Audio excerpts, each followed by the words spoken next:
എല്ലാവർക്കും ശരത് പുതിയൊരു വീഡിയോയിലേക്ക് സ്വാഗതം. അപ്പോൾ ഒരു 2010-2011 ആ ഒരു സമയത്തൊക്കെയാണ് എല്ലാവരുടെയും കയ്യിൽ ആദ്യമായിട്ട് ഒരു സ്മാർട്ട് ഫോൺ എത്തിയത്. അപ്പോൾ ആ ഒരു സമയത്ത് നിങ്ങൾ സ്മാർട്ട് ഫോൺ മേടിച്ച ആ ഒരു ബഡ്ജറ്റ്, ആ ഒരു പ്രൈസ് എത്രയാണെന്ന് ഓർമ്മയുണ്ടെങ്കിൽ, എൻ്റെ ഓർമ്മ ശരിയാണെങ്കിൽ ഇന്ത്യയിൽ മുഴുവനും ആ ഒരു സമയത്ത് ഫേമസ് ആയിരുന്ന ഒരു ബ്രാൻഡായിരുന്നു നമ്മുടെ മൈക്രോമാക്സ്. അതായത് ചൈനയിൽ നിന്നും ഫോണുകൾ ഇന്ത്യയിൽ വരുത്തി, ഇന്ത്യയിലെ തന്നെ ഫോണാണ് എന്ന് പറഞ്ഞ് ബ്രാൻഡ് ചെയ്ത് ഇറക്കിയിരുന്ന നമ്മുടെ മൈക്രോമാക്സിൻ്റെ ഫോണുകളായിരുന്നു എല്ലാവരുടെയും കയ്യിലുണ്ടായത്. അതേപോലെ തന്നെ ആ ഒരു ഫോണുകളുടെ പ്രൈസ് എല്ലാം 5000 രൂപയുടെ താഴെയായിരുന്നു. ഇപ്പോൾ 2020 നിങ്ങൾക്ക് ഡീസൻ്റ് ആയിട്ട് ഒരു ഗെയിമൊക്കെ കളിക്കാൻ പറ്റുന്ന നല്ല ക്യാമറ ഉള്ളൊരു ഫോൺ മേടിക്കണമെന്നുണ്ടെങ്കിൽ മിനിമം നിങ്ങൾ 15,000 to 20,000 റുപ്പീസ് സ്പെൻഡ് ചെയ്യേണ്ടി വരും. അതിന് താഴെ ഏകദേശം 10,000 റുപ്പീസിനൊക്കെ താഴെ നിങ്ങൾക്ക് ചിന്തിക്കാൻ പോലും പറ്റില്ല നല്ല ഫോൺ. അതായത് ഫോണൊക്കെ എന്താ പറയുക 10,000 റുപ്പീസിന് താഴെ കിട്ടുന്നുണ്ട്. പക്ഷേ ആ ഫോണുകൾക്ക് വെറും എൻട്രി ലെവലായിട്ടുള്ള, നിങ്ങൾക്ക് മൾട്ടി ടാസ്കിങ് പോലും വൃത്തിയായിട്ട് ചെയ്യാൻ പറ്റാത്ത ഫോണുകളൊക്കെയാണ് ഇപ്പോൾ അവൈലബിൾ ആയിട്ടുള്ളത്. നിങ്ങൾ ഇപ്പോൾ ഒരു ഫോൺ മേടിക്കാൻ പോകുകയാണെങ്കിൽ ഇപ്പോൾ ആമസോൺ ആയിക്കോട്ടെ, ഫ്ലിപ്കാർട്ട് ആയിക്കോട്ടെ, ജസ്റ്റ് എടുത്തിട്ട് സ്മാർട്ട് ഫോൺസ് എന്ന് സെർച്ച് ചെയ്തിട്ട് നിങ്ങളുടെ ഒരു പ്രൈസിൻ്റെ ഫിൽറ്റർ എന്ന് പറയുന്നത് 10,000 റുപ്പീസ് മാക്സിമം എന്നിട്ട് കഴിഞ്ഞാൽ ഇഷ്ടം പോലെ ഫോണുകളൊക്കെ വരും. അപ്പോൾ ഇതെന്ന് പറയുന്നത് നമ്മുടെ റിയൽമി, റെഡ്മി ഇവർ രണ്ടുപേരെ ഫോണുകൾ തന്നെയായിരിക്കും ഇങ്ങനെ ഇടി കൂടി നിൽക്കുന്നത്. ഇഷ്ടം പോലെ മോഡലുകൾ 10,000 താഴെയുണ്ട്. പക്ഷേ നിങ്ങൾ ആ ഒരു 10,000 എന്ന് പറഞ്ഞ ഫിൽറ്റർ മാറ്റിയിട്ട് 5,000 എന്നാക്കി കഴിഞ്ഞാൽ മുഴുവൻ കഥയും മാറും.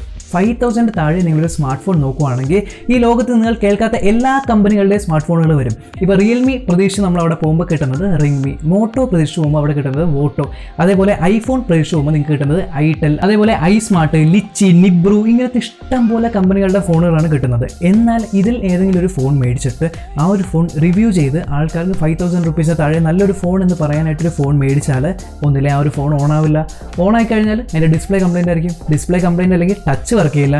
ഇനി ടച്ചും വർക്ക് ചെയ്യുവാണെങ്കിൽ തന്നെ അതിൻ്റെ ക്യാമറ നമ്മുടെ ഈ ഒരു കഴിഞ്ഞ ആഴ്ച ഞാൻ റിവ്യൂ ചെയ്ത് നമ്മുടെ നോക്കിയ 130DS ഉണ്ട്, അതിനേലും മോശമായിട്ടുള്ള ക്യാമറ ആയിരിക്കും.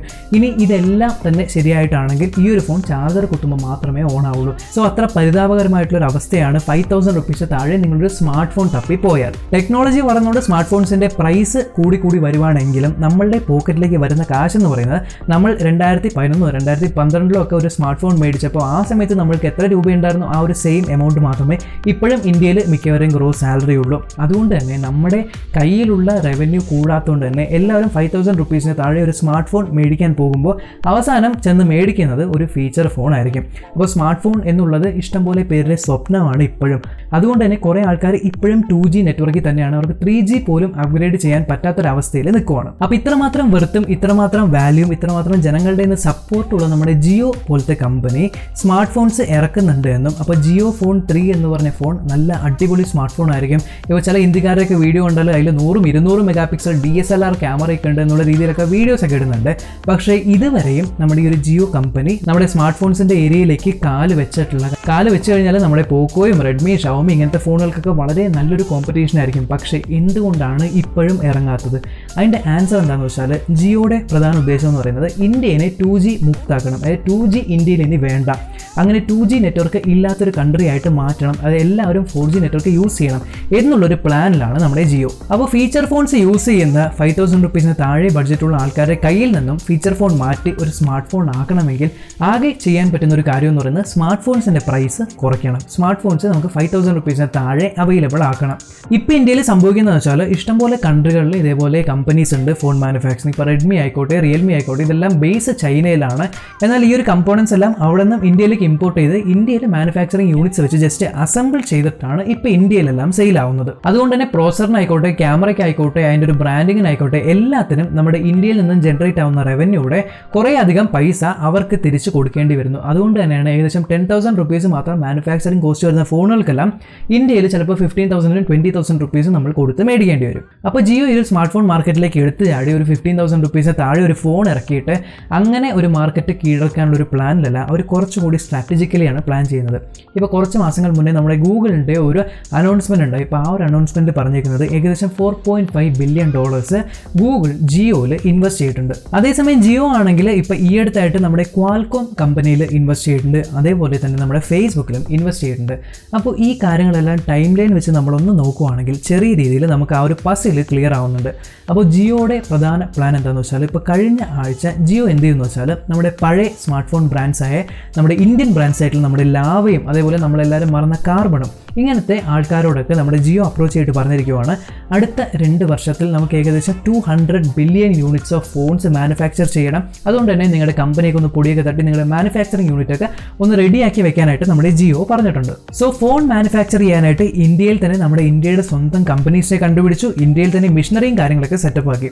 ഇനി ഒരു ഫോണിൻ്റെ ഹാർട്ട് എന്ന് പറയുന്നതിൻ്റെ പ്രോസറാണ്. സോ അതിൽ വേണ്ട നല്ലൊരു പ്രോസർ ഉണ്ടാക്കാനായിട്ട് നമ്മുടെ ഈ ഒരു ജിയോ കമ്പനി ക്വാൽകോമായിട്ട് ടൈപ്പ് വെച്ചിട്ടുണ്ട്. സോ ക്വാൽകോമിനെ ഇന്ത്യയിലേക്ക് കൊണ്ടുവന്ന് ഇങ്ങനത്തെ ഫോണുകൾക്ക് വേണ്ടി മാത്രമുള്ള ഒരു ബഡ്ജറ്റ് പ്രോസസ്സേഴ്സ് ഇന്ത്യയിൽ തന്നെ നിർമ്മിക്കാനും പ്ലാൻ ഉണ്ട്.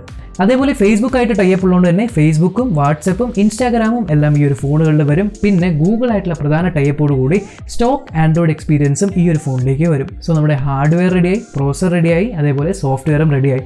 ഇനി ഈ കാര്യങ്ങളെല്ലാം തന്നെ ഇന്ത്യയിൽ തന്നെ അസംബിൾ ചെയ്ത് കഴിഞ്ഞാൽ നമ്മൾക്ക് പുറത്തുനിന്നും എക്സ്പോർട്ട് ചെയ്യുന്ന കാര്യങ്ങളുടെ കോസ്റ്റ് ഒന്നും വരില്ല. അതുകൊണ്ട് തന്നെ ഫോണുകൾ മാനുഫാക്ചർ ചെയ്യുമ്പോൾ വെറും $50 താഴെ, ഏകദേശം 4000 രൂപയും താഴെ മാത്രമേ ഈ ഒരു ഫോണിൻ്റെ കോസ്റ്റ് വരുന്നുള്ളൂ. സോ ഇന്ത്യയിൽ തന്നെ എല്ലാവരുടെയും കയ്യിൽ 4G ഫോണുകൾ എത്തുന്ന രീതിയിലും, കൂടാതെ ഇപ്പോൾ ഈ അടുത്തായിട്ട് ജിയോ ഒരു പോസ്റ്റ് പെയ്ഡ് പ്ലാൻ ഇറക്കി $399 നമ്മൾക്ക് കോളിങ്ങും ഡാറ്റയും മാത്രമല്ല, അതോടുകൂടി നിങ്ങൾക്ക് നെറ്റ്ഫ്ലിക്സും ആമസോണും ഡിസ്നി ഹോട്ട്സ്റ്റാർ പ്ലസും എല്ലാം കിട്ടുന്നുണ്ട്. അതുകൊണ്ട് തന്നെ ഇങ്ങനത്തെ ഡിവൈസസിന് എക്സ്ക്ലൂസീവ് ആയിട്ടുള്ള ജിയോ പ്ലാനുകളും ഉണ്ടാവും. സോ ബേസിക്കലി ഈ ഒരു ഫോൺ മേടിച്ചു കഴിഞ്ഞാൽ അധികം കയ്യിൽ പൈസ ഇല്ലാത്ത ആൾക്കാർക്ക് പോലും നല്ല രീതിയിൽ 4G നെറ്റ്വർക്ക് യൂസ് ചെയ്യാനും യൂട്യൂബ് ആയിക്കോട്ടെ, വാട്സപ്പ് ആയിക്കോട്ടെ, ഫേസ്ബുക്ക് ആയിക്കോട്ടെ, ഇതെല്ലാം യൂസും ചെയ്യാൻ പറ്റുന്ന രീതിയിലേക്ക് ആക്കും എന്നാണ് നമ്മുടെ ജിയോയുടെ സ്ട്രാറ്റജി വന്നിരിക്കുന്നത്. സോ എന്നായിരിക്കും ഈ ഫോൺ ലോഞ്ച് ആവുന്നത് എന്ന് ചോദിച്ചാൽ 2022 കൂടിയാണ് പ്രൊഡക്ഷൻ എല്ലാം സ്റ്റാർട്ട് ചെയ്യാനും ഇന്ത്യയിൽ ലോഞ്ച് ചെയ്യാനും പ്ലാൻ എന്നാണ് ജിയോ അറിയിച്ചിരിക്കുന്നത്. അതുകൊണ്ട് തന്നെ ജിയോയുടെ സ്മാർട്ട് ഫോൺസിന് വേണ്ടി നമ്മൾ കാത്തിരിക്കേണ്ടി വരും. അപ്പോൾ ഈ ഒരു വീഡിയോ നിങ്ങൾക്ക് ഇൻഫർമേറ്റീവ് ആയിട്ട് തോന്നുമെങ്കിൽ ചാനൽ ചെക്ക് ചെയ്യാനും സബ്സ്ക്രൈബ് ചെയ്യാനും മറക്കണ്ട. നമ്മൾക്കിനി അടുത്ത വീഡിയോയിൽ കാണാം.